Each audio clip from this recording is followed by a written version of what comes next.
Au nom du Père, du Fils et du Saint-Esprit, Amen. Rends-moi justice, ô mon Dieu, défends ma cause contre un peuple sans foi. De l'homme qui ruse et trahit, libère-moi. C'est toi, Dieu, ma forteresse. Pourquoi me rejeter, pourquoi vais-je assombri, pressé par l'ennemi? Envoie ta lumière et ta vérité, qu'elle guide mes pas et me conduise à ta montagne sainte, jusqu'en ta demeure. J'avancerai jusqu'à l'autel de Dieu, vers Dieu qui est toute ma joie. Je te rendrai grâce avec ma harpe, Dieu, mon Dieu. Pourquoi te désoler, ô mon âme, et gémir sur moi? Espère en Dieu, de nouveau je rendrai grâce, il est mon Sauveur et mon Dieu. Gloire au Père, au Fils et au Saint-Esprit, comme il était au commencement, maintenant et toujours, dans les siècles des siècles. Amen. Notre secours est dans le nom du Seigneur, il a fait le ciel et la terre. Bienvenue en cette célébration du vendredi de la 21e semaine du temps ordinaire, où nous faisons mémoire de Saint Augustin, évêque et docteur de l'Église. La parole de Dieu nous invite aujourd'hui à reconnaître dans le Christ la véritable sagesse de Dieu et à garder notre cœur éveillé, comme les vierges prévoyantes qui attendent la venue de l'époux. À l'exemple de Saint Augustin, laissons-nous rejoindre et transformer par le Seigneur. Au début de cette célébration, reconnaissons humblement nos péchés et demandons à Dieu de purifier nos cœurs afin d'accueillir dignement sa parole.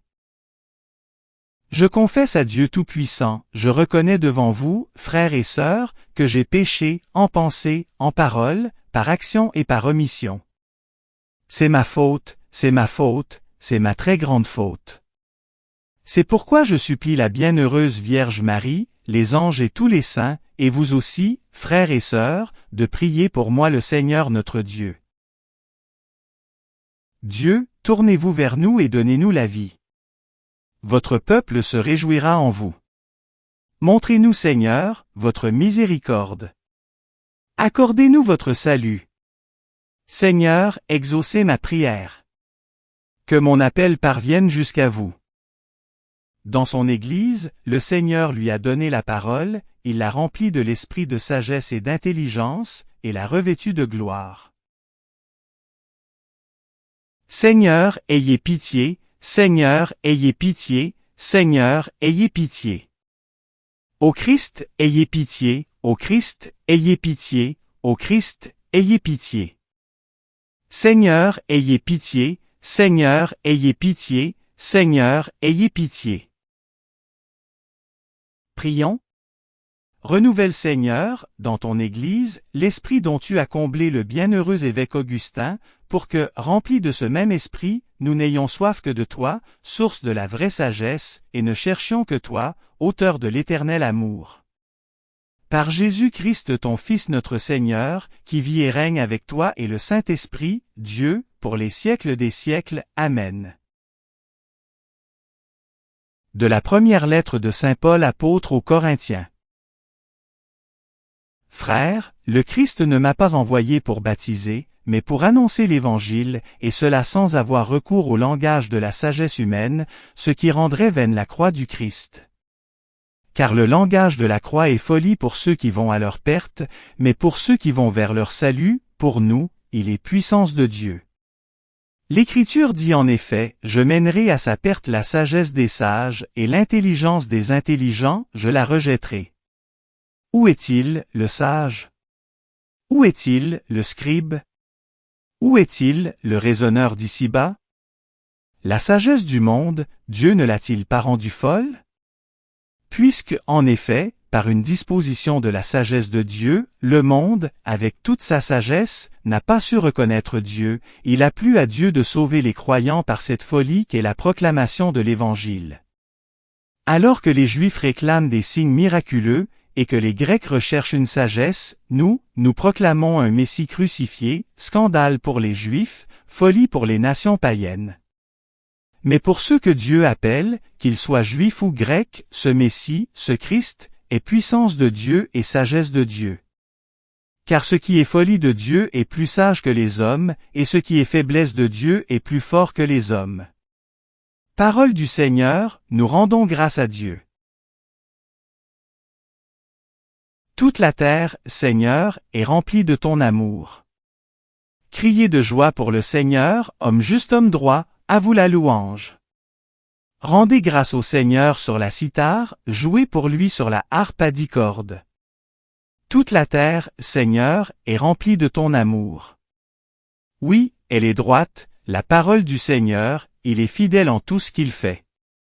Il aime le bon droit et la justice, la terre est remplie de son amour. Toute la terre, Seigneur, est remplie de ton amour. Le Seigneur a déjoué les plans des nations, anéanti les projets des peuples. Le plan du Seigneur demeure pour toujours, les projets de son cœur subsistent d'âge en âge. Toute la terre, Seigneur, est remplie de ton amour. Alléluia, Alléluia. Restez éveillés et priez en tout temps, ainsi vous pourrez vous tenir debout devant le Fils de l'homme. Alléluia, Alléluia. Évangile de Jésus-Christ selon saint Matthieu, gloire à toi Seigneur. En ce temps-là, Jésus disait à ses disciples cette parabole, « Le royaume des cieux sera comparable à 10 jeunes filles invitées à des noces, qui prirent leurs lampes pour sortir à la rencontre de l'époux. 5 d'entre elles étaient insouciantes, et 5 étaient prévoyantes. Les insouciantes avaient pris leurs lampes sans emporter d'huile, tandis que les prévoyantes avaient pris, avec leurs lampes, des flacons d'huile. Comme l'époux tardait, elles s'assoupirent toutes et s'endormirent. Au milieu de la nuit, il y eut un cri, « Voici l'époux! Sortez à sa rencontre! » Alors toutes ces jeunes filles se réveillèrent et se mirent à préparer leurs lampes. Les insouciantes demandèrent aux prévoyantes, « Donnez-nous de votre huile, car nos lampes s'éteignent. » Les prévoyantes leur répondirent, « Jamais cela ne suffira pour nous et pour vous, allez plutôt chez les marchands vous en acheter. » Pendant qu'elles allaient en acheter, l'époux arriva. Celles qui étaient prêtes entrèrent avec lui dans la salle des noces, et la porte fut fermée. Plus tard, les autres jeunes filles arrivèrent à leur tour et dirent, « Seigneur, Seigneur, ouvre-nous. » Il leur répondit, « Amen, je vous le dis, je ne vous connais pas. Veillez donc, car vous ne savez ni le jour ni l'heure. » Acclamons la parole de Dieu, louange à toi Seigneur Jésus. L'évangile que nous venons d'entendre nous présente 10 jeunes filles qui attendent l'arrivée de l'époux. Toutes ont une lampe. Toutes désirent participer aux noces. Toutes attendent le même époux. Et pourtant, lorsque celui-ci arrive au milieu de la nuit, 5 sont prêtes à entrer avec lui et 5 découvrent qu'il leur manque quelque chose d'essentiel, l'huile qui permet à leur lampe de continuer à brûler. À travers cette parabole, Jésus nous adresse une parole très simple, mais profondément sérieuse, « Veillez donc, car vous ne savez ni le jour ni l'heure. » Veiller ne signifie pas vivre dans la peur du retour du Seigneur. Veiller, c'est vivre aujourd'hui de telle manière que notre cœur soit prêt à rencontrer Dieu. C'est garder allumée la lampe de la foi, même lorsque la nuit semble longue. Nous pouvons avoir une lampe entre les mains et pourtant manquer d'huile. Nous pouvons connaître les prières, participer aux célébrations, connaître les paroles de l'Évangile, et pourtant laisser peu à peu notre relation avec Dieu s'affaiblir. La lampe est visible, mais l'huile est cachée. Et c'est peut-être là une belle image de notre vie chrétienne. Beaucoup de choses sont visibles dans notre foi, mais ce qui nourrit véritablement la flamme se passe souvent dans le secret du cœur, une prière fidèle, une confiance renouvelée, un pardon accordé, un geste de charité que personne ne voit, une fidélité quotidienne à l'Évangile. Cette huile ne s'improvise pas au dernier moment. Elle se recueille jour après jour. Et aujourd'hui, en célébrant la mémoire de saint Augustin, cette parole prend une profondeur toute particulière. Augustin a longtemps cherché ce qui pouvait remplir son cœur. Il était intelligent, cultivé, passionné de vérité, mais son cœur demeurait insatisfait. Il cherchait le bonheur dans différentes philosophies, dans ses ambitions, dans les plaisirs et dans les réussites humaines. Il cherchait beaucoup, mais il n'avait pas encore trouvé celui qu'au fond de lui-même il désirait. Puis, progressivement, à travers la prière de sa mère Monique, à travers les rencontres, l'écoute de la parole et le travail intérieur de la grâce, une lumière s'est allumée en lui. Augustin a découvert que Dieu n'était pas simplement une idée à comprendre, mais une présence à accueillir et un amour auquel remettre toute sa vie. C'est de cette expérience que naîtra cette conviction qui traverse toute sa spiritualité, notre cœur demeure inquiétant qu'il ne repose pas en Dieu. Voilà précisément ce que nous rappelle l'Évangile des jeunes filles prévoyantes. Nous pouvons essayer de remplir notre existence de 1000 choses. Nous pouvons accumuler les activités, les biens, les projets, les distractions et même les réussites. Mais aucune de ces choses ne peut remplacer l'huile qui fait vivre la lampe intérieure. Au plus profond de nous existe une soif que Dieu seul peut combler. Saint Paul nous le rappelle lui aussi aujourd'hui lorsqu'il parle de la croix du Christ. Aux yeux du monde, la croix semble être folie et faiblesse. Pourtant, nous dit Paul, elle manifeste puissance de Dieu et sagesse de Dieu. Dieu choisit précisément ce que le monde considère comme faible pour révéler la force de son amour. Il y a là un lien magnifique entre les deux lectures. Saint Paul nous montre où trouver l'huile qui nourrit notre lampe, dans le Christ crucifié et ressuscité. L'huile de notre foi ne vient pas simplement de nos propres forces. Elle vient de notre rencontre avec Jésus, de sa parole, de sa grâce, de son amour donné jusqu'au bout. Et saint Augustin en est un témoin merveilleux. Dieu n'a pas attendu qu'Augustin soit parfait pour l'aimer. Il est allé le chercher au cœur même de ses hésitations, de ses erreurs et de ses recherches. Peu à peu, Augustin a laissé la grâce de Dieu transformer son existence. Cela peut nous donner beaucoup d'espérance. Peut-être que certains parmi nous pensent parfois, j'aurais dû commencer plus tôt. J'ai perdu du temps. J'ai fait de mauvais choix. Je me suis éloigné de Dieu. La vie de saint Augustin nous rappelle qu'il n'est jamais trop tard pour ouvrir véritablement son cœur au Seigneur. Tant que Dieu nous donne aujourd'hui, il nous donne encore un temps pour aimer, pour pardonner, pour revenir vers lui, pour recommencer. Mais l'Évangile ajoute aussi quelque chose d'important, il ne faut pas toujours remettre ce retour à demain. Les jeunes filles insouciantes pensaient probablement qu'elles auraient le temps. Elles avaient leur lampe et elles attendaient comme les autres. Mais lorsque l'époux arriva, elles découvrirent qu'elles n'étaient pas prêtes. Nous aussi, nous pouvons facilement dire, je prierai davantage plus tard. Je pardonnerai un jour. Je me rapprocherai de Dieu lorsque j'aurai plus de temps. Je changerai certaines choses demain. Mais Jésus nous dit aujourd'hui, n'attends pas demain pour aimer. Le temps de Dieu est aujourd'hui. Aujourd'hui, je peux remettre un peu d'huile dans ma lampe. Peut-être simplement en prenant quelques minutes pour prier sincèrement. Peut-être en ouvrant l'Évangile. Peut-être en faisant la paix avec quelqu'un. Peut-être en allant vers une personne seule. Peut-être en demandant pardon. Peut-être simplement en disant au Seigneur, me voici. Je veux revenir vers toi. Ce sont parfois de toutes petites choses qui entretiennent une grande flamme. Et lorsque viendra l'heure de rencontrer l'époux, le Seigneur ne nous demandera pas si notre lampe était la plus belle ou la plus impressionnante. Il regardera si elle brûle encore. Il regardera si, malgré nos fragilités, nous avons gardé vivant en nous le désir de l'aimer et d'aimer nos frères et nos sœurs. Demandons aujourd'hui l'intercession de saint Augustin. Lui qui a tant cherché avant de trouver le Seigneur peut accompagner tous ceux qui cherchent encore. Lui qui a connu l'inquiétude du cœur peut accompagner ceux qui traversent le doute. Lui qui a découvert la puissance de la grâce peut nous apprendre à ne jamais désespérer de l'action de Dieu dans une vie. Que le Seigneur garde donc nos lampes allumées. Qu'il mette dans nos cœurs cette huile précieuse de la foi, de l'espérance et de la charité. Et lorsque retentira l'appel, voici l'époux. Sortez à sa rencontre, puissions-nous nous lever avec confiance, non pas dans la peur, mais dans la joie, parce que celui qui vient à notre rencontre est celui que notre cœur aura appris, jour après jour, à reconnaître, à attendre et à aimer. Amen. Le Seigneur soit avec vous, et avec votre esprit. Élevons notre cœur, nous le tournons vers le Seigneur. Rendons grâce au Seigneur notre Dieu, cela est juste et bon. Vraiment il est juste et bon de te louer, Seigneur notre Dieu. À toi, Dieu notre louange, nous t'acclamons, tu es Seigneur. À toi, Père éternel, l'hymne de l'univers.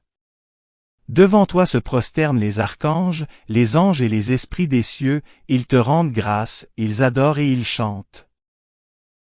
Saint, Saint, Saint, le Seigneur Dieu de l'univers, le ciel et la terre sont remplis de ta gloire, Hosanna, au plus haut des cieux, béni soit celui qui vient au nom du Seigneur, Hosanna, au plus haut des cieux. C'est toi que les apôtres glorifient, toi que proclament les prophètes, toi dont témoignent les martyrs, c'est toi que par le monde entier l'Église annonce et reconnaît. Dieu, nous t'adorons. Père infiniment saint, Fils éternel et bien-aimé, Esprit de puissance et de paix. Christ, le Fils du Dieu vivant, le Seigneur de la gloire, tu n'as pas craint de prendre chair dans le corps d'une vierge pour libérer l'humanité captive. Par ta victoire sur la mort, tu as ouvert à tout croyant les portes du royaume, tu règnes à la droite du Père et tu viendras pour le jugement. Montre-toi le défenseur et l'ami des hommes sauvés par ton sang, prends-les avec Saint Charles Borromée, Saint Carlo Acutis et tous les saints, dans ta joie et dans ta lumière. Sauve ton peuple Seigneur, et bénis ton héritage. Dirige les tiens et conduis-les jusque dans l'éternité. Chaque jour nous te bénissons et nous louons ton nom à jamais, et dans les siècles des siècles. Daigne Seigneur en ce jour, nous garder de tout péché.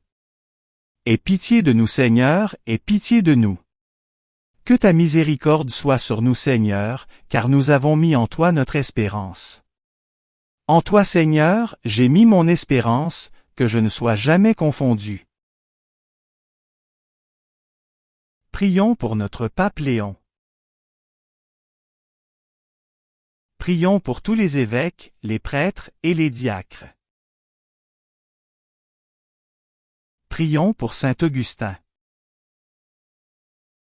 Prions aussi pour toutes les personnes qui se sont endormies dans l'espérance de la résurrection et qui sont auprès de toi.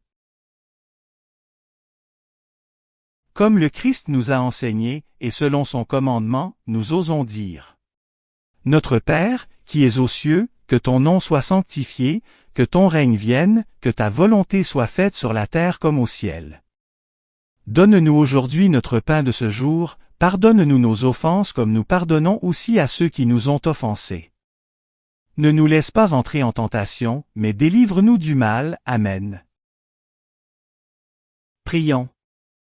Seigneur notre Dieu, au terme de cette liturgie de la parole, nous te rendons grâce pour ta sagesse qui dépasse celle du monde et pour ton amour manifesté dans la croix du Christ.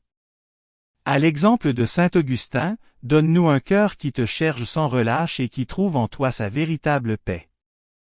Garde nos lampes allumées par la foi, l'espérance et la charité, afin que nous demeurions vigilants et prêts à accueillir le Christ lorsqu'il vient à notre rencontre. Que ta parole entendue aujourd'hui demeure vivante en nous et transforme nos vies, pour que nous marchions chaque jour dans ta lumière, par Jésus, le Christ, notre Seigneur. Amen. Le Seigneur soit avec vous, et avec votre esprit. Que Dieu vous bénisse de toute bénédiction du ciel. Qu'il vous garde toujours saint et pur à ses yeux.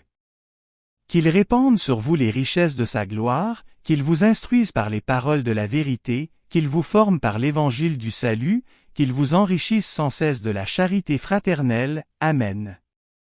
Et que la bénédiction de Dieu Tout-Puissant, le Père, le Fils et le Saint-Esprit, descende sur vous et y demeure pour toujours. Amen. Commencement de l'Évangile, selon saint Jean, gloire à toi Seigneur. Au commencement était le Verbe, et le Verbe était auprès de Dieu. Et le Verbe était Dieu. Il était au commencement, auprès de Dieu.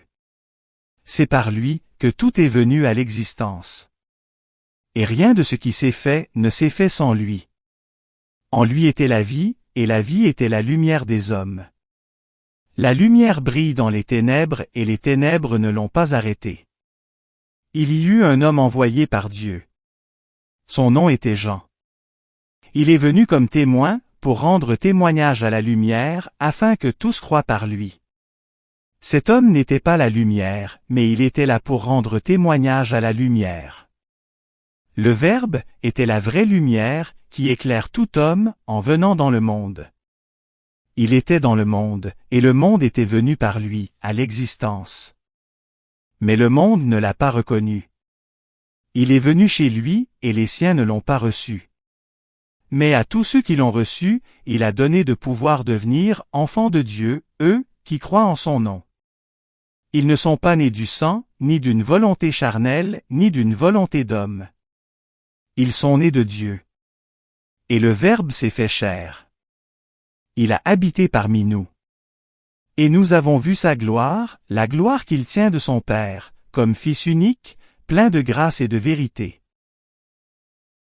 Suivant la belle tradition de l'Église, récitons ensemble les prières léonines, demandant l'intercession de la bienheureuse Vierge Marie et la protection de Saint Michel Archange, afin que la lumière du Christ ressuscité triomphe toujours du mal.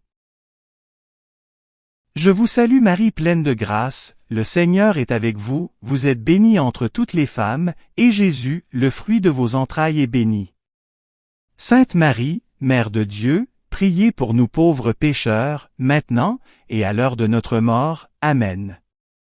Je vous salue Marie pleine de grâce, le Seigneur est avec vous, vous êtes bénie entre toutes les femmes, et Jésus, le fruit de vos entrailles est béni.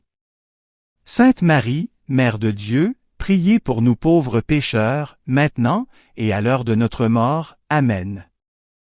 Je vous salue Marie pleine de grâce, le Seigneur est avec vous, vous êtes bénie entre toutes les femmes, et Jésus, le fruit de vos entrailles est béni.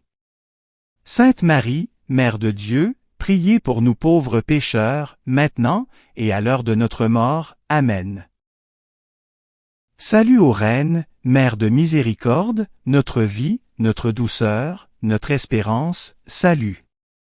Enfants d'Ève exilés, nous crions vers vous.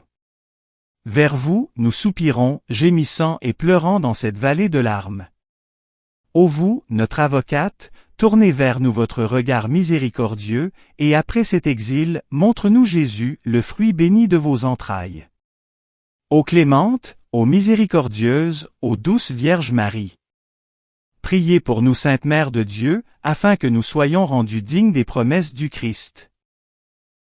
Prions. Ô Dieu, notre refuge et notre force, jetez un regard favorable sur le peuple qui crie vers vous. Par l'intercession de la glorieuse et immaculée Vierge Marie, Mère de Dieu, de Saint Joseph son époux, et de vos bienheureux apôtres Pierre et Paul, et de tous les saints. Écoutez avec bienveillance et miséricorde les prières que nous vous adressons, pour la conversion des pécheurs, et pour la liberté et le triomphe de notre Sainte Mère l'Église, par le Christ notre Seigneur. Saint Michel Archange, défendez-nous dans le combat, soyez notre secours contre la malice et les embûches du démon. Que Dieu lui fasse sentir son empire, nous vous en supplions.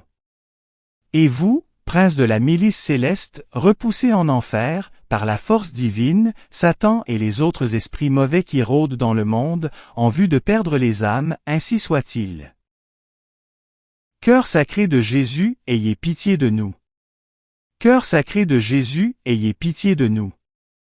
Cœur sacré de Jésus, ayez pitié de nous. Sacré cœur de Jésus, rendez mon cœur semblable au vôtre. Merci d'avoir prié avec nous. Si vous avez aimé cette vidéo, soutenez notre mission d'évangélisation en cliquant sur le pouce, en vous abonnant à notre chaîne, en activant les notifications et en partageant cette vidéo à vos amis. Pour plus de prières et d'activités, visitez notre site web sur http://oratoiresacrécoeur.wixsite.com/site. Ou suivez-nous sur Facebook, sur notre compte Oratoire Sacré-Cœur. Allez maintenant porter l'Évangile au monde.